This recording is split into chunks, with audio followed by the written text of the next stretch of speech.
Licenciado, buenas noches, un gustazo de saludarlo, ¿eh? El gustazo es mío, Rogelio, estar con ustedes, estar con una institución del periodismo de la República Argentina, en la madre de ciudades, así que un gran orgullo para mí estar con usted. Gracias. Comenzaría hablando un poquito de lo nacional, de todo esto que nos está pasando, Luis, en la economía, en la política. ¿Qué reflexiones tiene sobre este momento de la Argentina, mirando el oficialismo, mirando la oposición, mirando el año que viene, que tenemos elecciones presidenciales? Bueno, está complicado el panorama, muy fraccionada la oferta política en la Argentina, muy dividida, con riesgo de fractura, con riesgo de fractura. Pueden darse, yo le diría a Rogelio que están abiertos todos los escenarios posibles. Se puede dar una situación de polarización extrema parecida a la del 2015 o la del 2019 tal vez, un poco menos, o puede parecerse al 2003 si las coaliciones, tanto oficialistas como opositoras, no logran aglutinarse, no logran consolidarse y se parte esas opciones y queda un escenario mucho más fragmentado, parecido al del año 2003, donde recordemos que Kirchner, con tan solo el 22% de los votos en la primera vuelta, llegó a ser presidente. Pasó al balotaje, Menem no se presentó y ahí estuvo la cosa. El panorama es incierto en este sentido. Para colmo se da en una circunstancia de mucha volatilidad en lo económico, en lo social, con mucha crispación, todo este asunto del fallido atentado, por suerte, a la vicepresidente de la Nación. Una situación inédita, pocas veces vista, muy compleja, con un presidente con bastantes funciones o facultades limitadas. Hoy tal vez recompuso algo en sus presentaciones norteamericanas, en su actuación norteamericana, tal vez recompuso algo de eso, pero bueno, en esa situación estamos, ¿no? En esa situación estamos. ¿El atentado a Cristina Kirchner cambió, modificó algo del panorama político o ya se ha ido diluyendo y ha vuelto a tomar cada uno sus posiciones? Da la sensación que se ha ido diluyendo. Por suerte no pasó, estuvimos a pocos segundos de una catástrofe, Por más que no nos guste, querramos que nunca más vuelva al poder, que se vaya electoralmente, que sea juzgada, por más que todo le decimos todo, el desastre que hubiera sido si ese atentado hubiera sido exitoso, era inimaginable. Esa noche, las noches subsiguientes, el estado de descomposición que se podría haber producido. La verdad que nos salvamos como sociedad de una locura. Ahora, por lo que se va viendo, por lo que va trascendiendo, es increíble cómo se montó esto, quiénes lo montaron. O sea, es increíble. No sé si es producto de los tiempos, si hay una mano negra detrás, como se sospecha, o no sé qué, pero el nivel, el gap, la brecha gigante entre lo que había provocado ese atentado y cómo se planificó, se pergeñó, magnicidas que después no tenían pensado cómo escaparse. O sea, una cosa que dejan todos sentados en todas las cámaras de seguridad habidas y por haber, se muestran, y todos sentados en la bitácora de vuelo, en la caja negra que tenemos todos ahora, que son los celulares y el WhatsApp. La verdad que es casi una cuestión surrealista, increíble. Ahora, muy serio, muy grave, porque estuvo en juego la vida de una persona muy importante en la política argentina, pero además el sistema entero se ponía en tela de juicio si ese atentado tenía resultado, digamos, acometía su objetivo. Una locura. Luis, volviendo a lo que es el gobierno argentino, yo planteaba en mi presentación del programa esto que sucedió ayer con el Banco Central, que tuvo que modificar una resolución porque dicen que se enojó muchísimo Massa, que no estaba en conocimiento de esta medida respecto a quienes pueden comprar el dólar soja y quienes no. ¿Otra vez vuelve la duda de quién manda en ese sentido o esto ha sido un incidente aislado? Bueno, el tiempo lo irá diciendo. La gracia que tenía la asunción de Massa era que unificaba la toma de decisiones en esa complicación que se había transformado el oficialismo con peleas personales y conflictos ideológicos. Massa había logrado, o por lo menos parecía que había logrado unificar todo y concentrar poder, algo que es muy importante en el manejo de cualquier economía. Tiene que haber un comando centralizado, pero mucho más en la Argentina, que estamos tan acostumbrados a una volatilidad y a una complicación, digamos, del día a día tan extrema, tan delicada. No es una economía ordenada que, bueno, tal vez si hay alguna discrepancia se puede resolucionar y no llega a mayores. Acá se puede incendiar todo si se toma una decisión incorrecta. Entonces, el tiempo, hay que irlo viendo. Ayer fue muy extraño lo que pasó, la verdad, porque era borrar con el codo lo que se había escrito con la mano, y se había escrito dentro de los objetivos que se propuso el gobierno, bastante bien se había escrito con la mano. Había tenido un resultado de corto plazo, pan para hoy, hambre para mañana, póngale lo que usted quiera, pero dentro de los objetivos negros o del panorama negro que tenía el gobierno hace unas semanas, fue un bálsamo de oxígeno eso. Más allá de discutir si está bien o está mal la medida, si es justa con otras economías regionales, más allá, era algo sensible para el gobierno que se estaba deshaciendo en las propias manos antes de concretarse. Era una locura.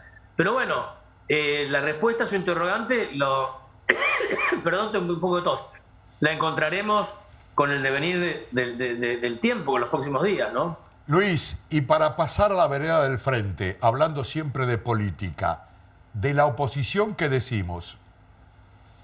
Bueno, hay como una sensación, me parece, de que van a ganar. Tienen como cierta certeza de que van a ganar. Entonces dicen los radicales, ¿por qué no somos nosotros si vamos a ganar? O que va a perder el oficialismo, ¿no? Que es casi lógico, porque con todos estos números económicos, por más que Massa tenga algún éxito relativo, no se ganan elecciones.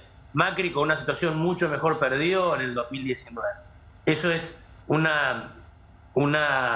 casi una máxima del comportamiento electoral, del marketing electoral, uno sabe eso. Entonces, o de la estrategia electoral.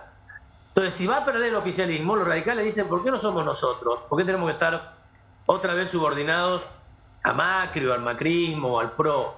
Y dentro del PRO, el segundo de a bordo que se echó al hombro el laburo de administrar mucho tiempo mientras Macri ascendía a la presidencia o gobernaba para ser presidente, gobernaba la ciudad de Buenos Aires, que es Larreta, dice, bueno, es mi turno, ya Mauricio fue. Y después aparece Patricia, que le va muy bien, que tiene muy buena llegada con la gente y un discurso que prende en ciertos sectores de la sociedad. ¿Por qué no soy yo? ¿Por qué tengo que relegar? Se resuelve bastante fácil si se mantiene el sistema electoral vigente de las PASO, porque ahí de última, si hay acuerdo, confluyen algunas de estas fórmulas y quedan 2 o 3. Ahora, si no hay PASO, ¿cómo se resuelve? Es muy complejo. Y a esto súmele mis amigos liberales y libertarios, Milei por un lado, Esper por el otro, Esper con muchas ganas de concentrarse en la provincia de Buenos Aires, Milei de jugar una carta nacional, y que están midiendo entre 10, 20 puntos en algunas encuestas, tanto a nivel nacional como de la provincia, que es el 40% de todo el país. Así que del otro lado es complejo. Ahora, ya ganaron. La oposición ya ganó en el 2015 y no pudieron, no se animaron, no supieron. Macri en su libro dice que fue el primer tiempo, no jugó lo suficientemente bien y que hay que darle un segundo tiempo. Ahora, en el segundo tiempo va a cambiar de jugadores, supóngase que lo tenga, ¿no? Va a cambiar de orientación, con una nueva estrategia, se va a animar. Ya a esta altura, las ideas alocadas, que parecían alocadas de Esper, o de Milei, o de López Murphy, o de Echevarne, o de Kachanowski, las ideas liberales, que parecían una ideología extrema, importada, europea, norteamericana, australiana, canadiense, japonesa, coreana del sur, todos países exitosos, digo, por otra parte. Unas ideas no aplicables a la Argentina, ya casi en el diagnóstico todos coinciden aquí en Argentina, salvo, y habría que ver si no coincide y no es una cuestión de conveniencia, Cristina en el fondo, el cristinismo, el kirchnerismo más duro, y por supuesto la izquierda, la extrema izquierda. Pero hay casi un 70% de la Argentina que ya diagnostica igual, que con el tamaño del gasto público gigante que tenemos, gastando siempre mucho más allá de lo que podemos, con las leyes laborales vetustas que solo cubren al 40% de la masa laboral argentina y el resto o está desempleado o está fuera en negro y no tiene ningún tipo de protección, o sea, no sirven más. Y con la economía absolutamente cerrada, aislada, con muy poco comercio que tiene la Argentina, no va más esto. Ya en ese diagnóstico todos estamos de acuerdo. Y ahora nos pasa, yo lo veo cuando Esper se sienta en una mesa, en la tele, todos dicen, bueno, coincidimos, Esper, en el diagnóstico. Antes no, hace 2 años éramos unos extraterrestres que llegábamos así hablando en otro idioma inteligible.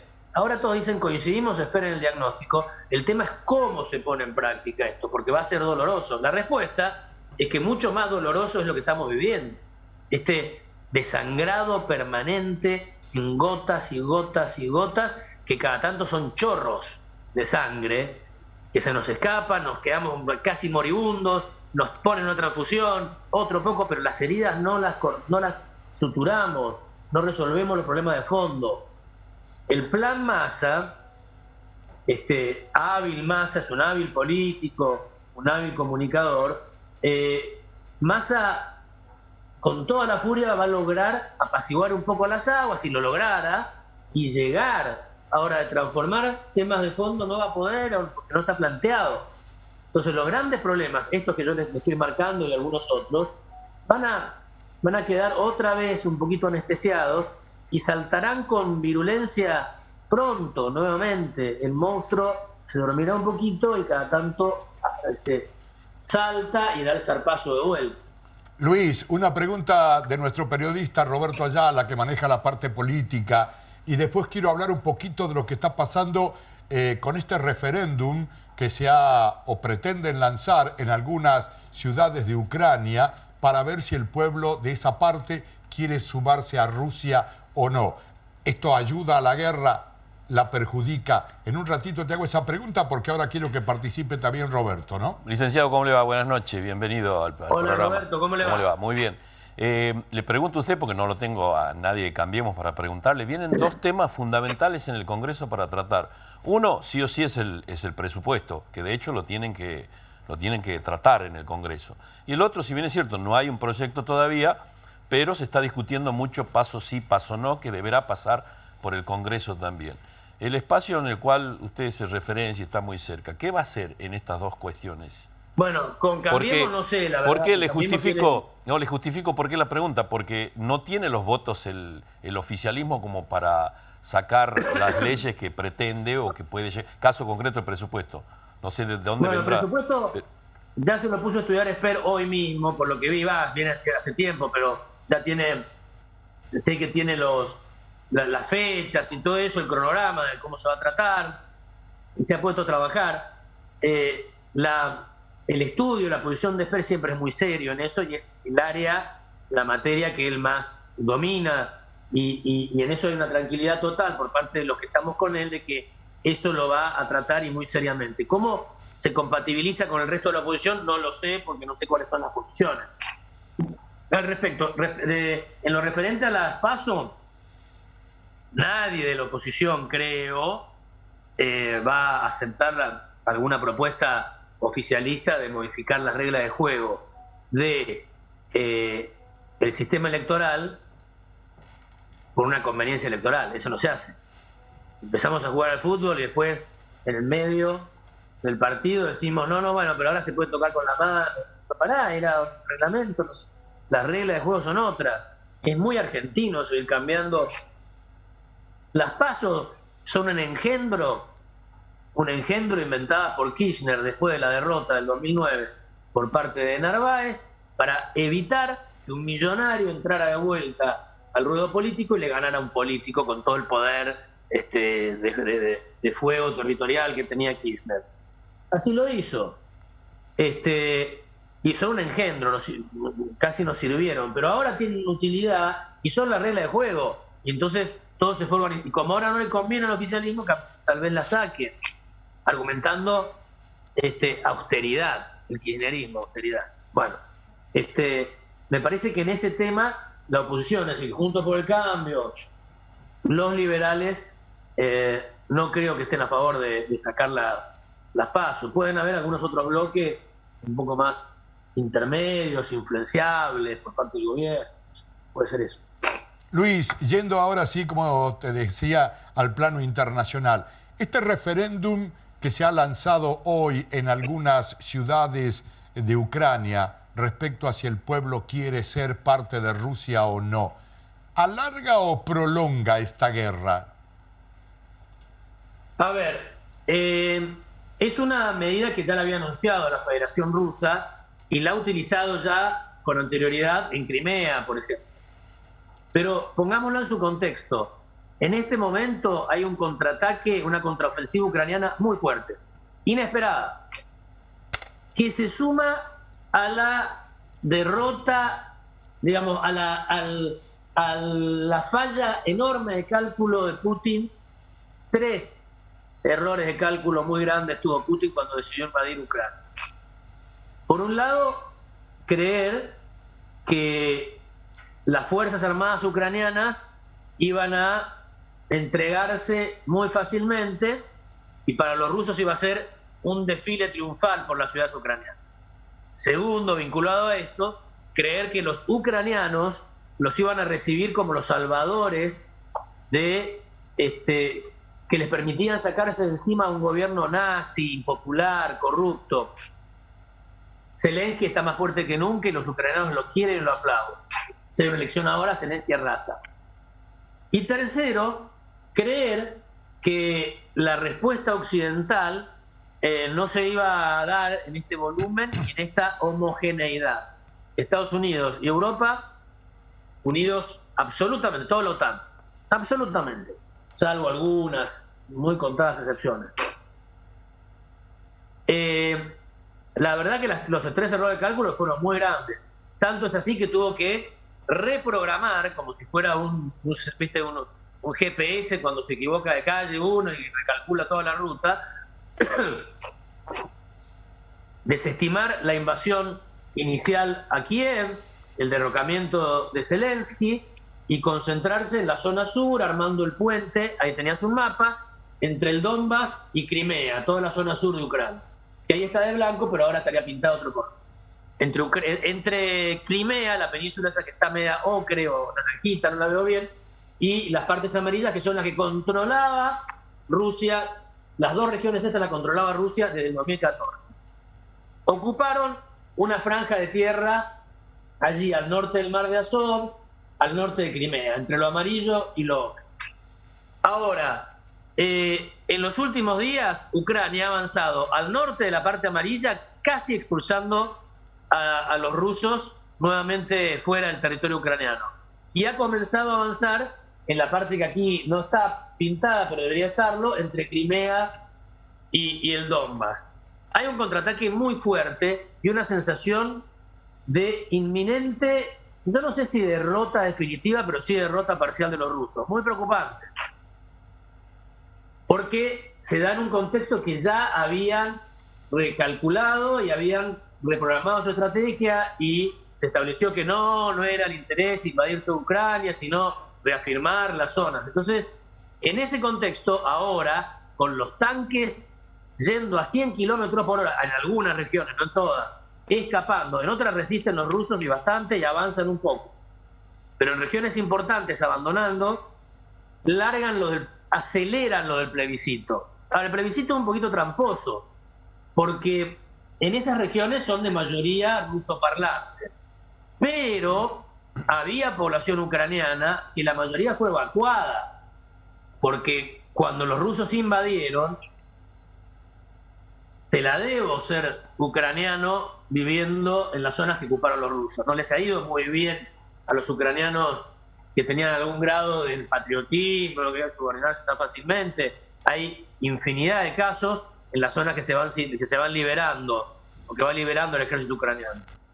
Entonces, es casi obvio que si se hace un plebiscito, la población prorrusa de las zonas que ocupa Rusia van a querer ser parte de la Federación Rusa. El resultado va a ser como el de Crimea, altamente positivo.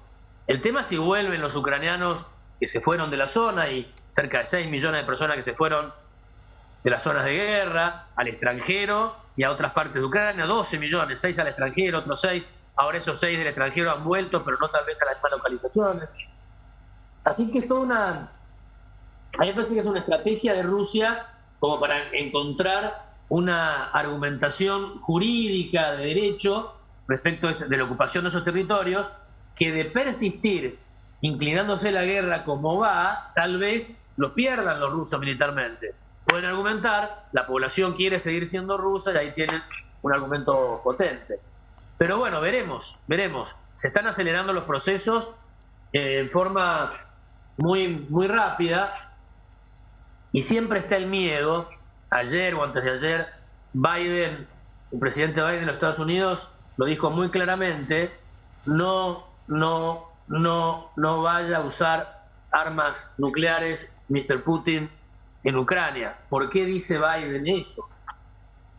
A ver, el presidente de Estados Unidos, ¿cómo va a decir eso? Y lo dice porque es el temor que hay, que una Rusia acorralada, una Rusia en problemas, con todo lo que eso puede implicar para Putin después en el manejo del poder interno de Rusia, puede obligar o puede tentar a Rusia a cambiar de nivel, a saltar un escalón y a meterse en un campo donde los rusos son muy poderosos y potentes, que es el campo de las armas nucleares, donde tienen siguen teniendo el principal arsenal nuclear del planeta, con 6.000 bombas atómicas. Ahora, eso sería una locura, porque no se permitiría en este mundo, creo, una acción unilateral, que Rusia use bombas atómicas sin que esto sea respondido. Y si esto sucede, el riesgo de error, de escalada, es tremendo. Y si se escala o se comete un error, el holocausto nuclear está a la vuelta de la esquina. Y eso es el fin. Luis, un placer, como siempre, conversar contigo. Muchísimas gracias por habernos atendido. Al contrario, un gran saludo a todos los santiagueños y todos los que nos ven en otras provincias. Un abrazo. Una provincia lindísima y orgulloso de estar en el programa de ustedes. Gracias Luis. Un abrazo. Que tengas muy buenas noches.